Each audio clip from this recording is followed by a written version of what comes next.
Estimados estudiantes, para mí siempre es una alegría poder dirigirme hacia ustedes.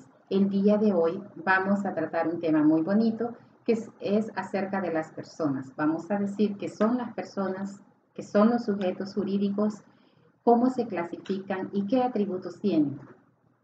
En realidad, para los abogados hablar de persona es diferente que para otros gremios. Realmente nosotros a las personas las clasificamos como las clasifica el derecho, en personas naturales y en personas jurídicas. Para hablar de las primeras, que serían las personas naturales, primero habrá que hablar o partir de lo que es la Constitución en el artículo 1, cuando dice la persona es el origen, el origen y el fin de la actividad del Estado. Pero en el inciso segundo hay una parte que señala que las personas humanas, la persona humana, inicia con el instante de la concepción. Quizá la primera pregunta al hablar de un tema como las personas y su clasificación es saber qué es una persona. Pues el artículo 1, inciso segundo de la Constitución nos dice que la persona humana inicia con la vida. ¿Y desde cuándo nosotros decimos que inicia la persona humana? Según el inciso segundo, se es persona humana desde el instante de la concepción. Muchas son las teorías que han intentado decir. Algunos piensan que la persona humana inicia una vez que se corta o se para del cordón umbilical. Acuérdense que tenemos 3 o más teorías sobre este punto, pero yo quise partir del artículo 1 de la Constitución porque en El Salvador se es persona desde el instante de la concepción. Es por ello, y lo ratificamos cuando vemos que en el Código Penal se penaliza el aborto. ¿Por qué? Porque se defiende la vida del que está por nacer, porque se considera que es persona y que ya tiene derechos desde el instante de la concepción. Tan es así, ustedes sabrán mucho mejor que yo, que una mujer embarazada puede pedir, por ejemplo, una pensión en razón de su estado, no puede trabajar, los derechos de ella y del que está por nacer ya están regulados en la ley. Ahora, vamos a decir entonces que las personas naturales son las personas humanas y que se es persona humana desde el instante de la concepción. Por lo tanto, se tienen derechos y deberes. Y respecto a las personas jurídicas, vamos a decir que son todos aquellos entes ficticios que se crean por personas naturales, pero que se consideran distintos, diferentes o distintas de los entes que la han creado. Es decir, que se considera a la persona jurídica como un ente ficticio con personalidad jurídica propia, capaz de ejercer derechos y obligaciones. Ahora, en cuanto a las personas naturales, realmente se puede hablar en cuanto a sus atributos, en primer lugar, del nombre. El nombre es la cualidad distintiva, es decir, aquella cualidad que nos distingue en medio de la sociedad y que nos distingue de otros sujetos dentro de una sociedad. Por lo tanto, tiene que gozar de ciertos requisitos legales. En el país, en El Salvador, hay una ley especial que se llama la Ley del Nombre de la Persona Natural. Según esta ley especial, el nombre no deberá lesionar la dignidad humana y tiene ciertos requisitos legales que deberá cumplir para considerarse legal y correctamente puesto a un individuo.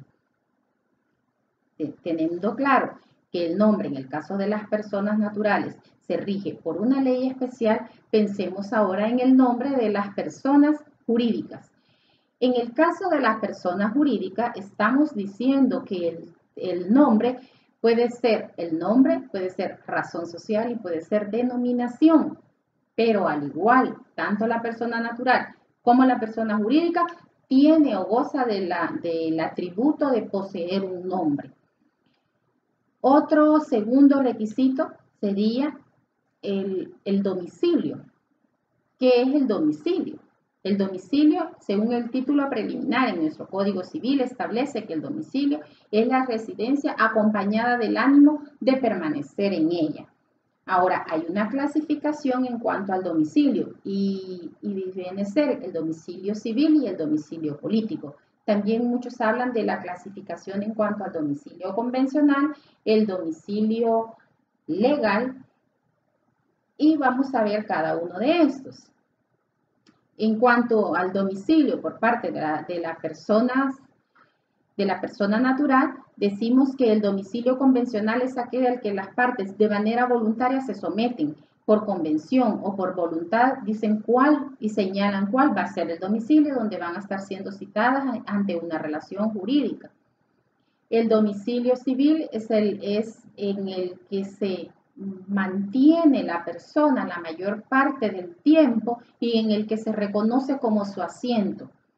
El domicilio legal, aquel conocido también como el domicilio político, en el que es para ciertos funcionarios en razón del cargo que desempeñan en un lugar determinado y con los requisitos establecidos por la ley, no es solamente arbitrariamente, sino que se deberá cumplir con ciertos requisitos para poder decir este es el domicilio de una persona.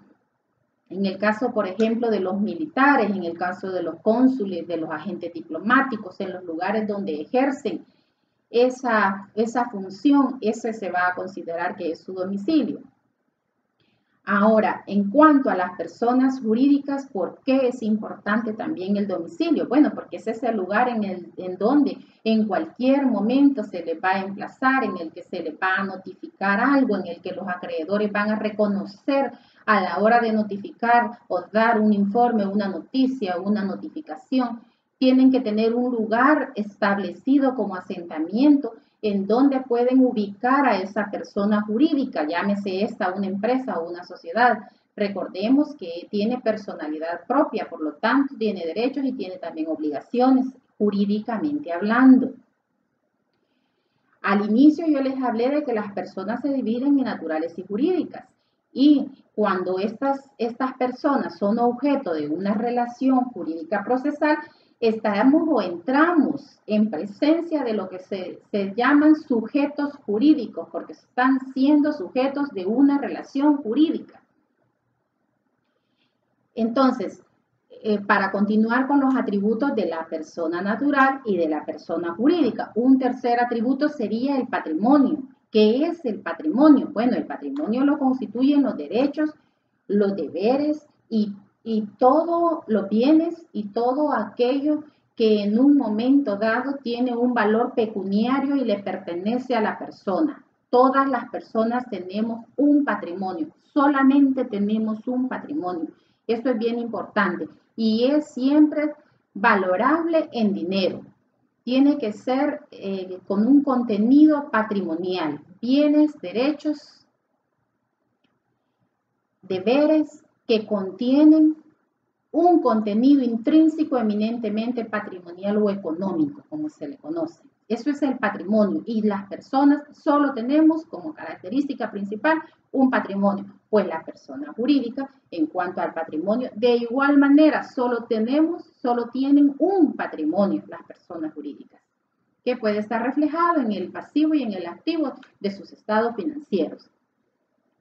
Ahora bien, como un cuarto atributo, porque ese es el tercero, como un cuarto atributo, además del patrimonio, ¿de qué más podemos hablar? En el caso de las personas naturales podemos hablar del estado civil, ahora llamado estado familiar. ¿Qué es el estado civil? Esa es la primera pregunta que deberíamos contestarnos.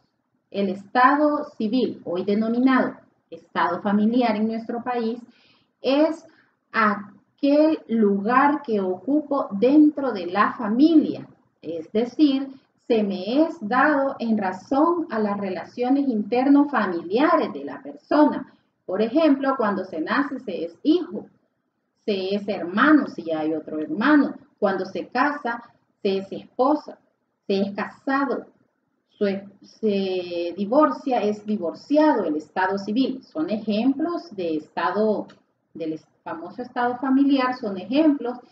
El hecho de ser casado, estado civil o estado familiar, casado, viudo, divorciado, Ahora ya hay algunas modificaciones en torno al estado familiar en cuanto al viudo y al divorciado, se entenderá que pasan o vuelven a estar solteros y la categoría que se les está calificando según las últimas reformas es soltero, pero antes no. Entonces, en realidad, cuando hablamos del estado familiar, más conocido todavía en muchas solicitudes como el estado civil, entonces estamos refiriéndonos básicamente a todo aquel lugar que nosotros ocupamos dentro de una relación que proviene de nuestra familia.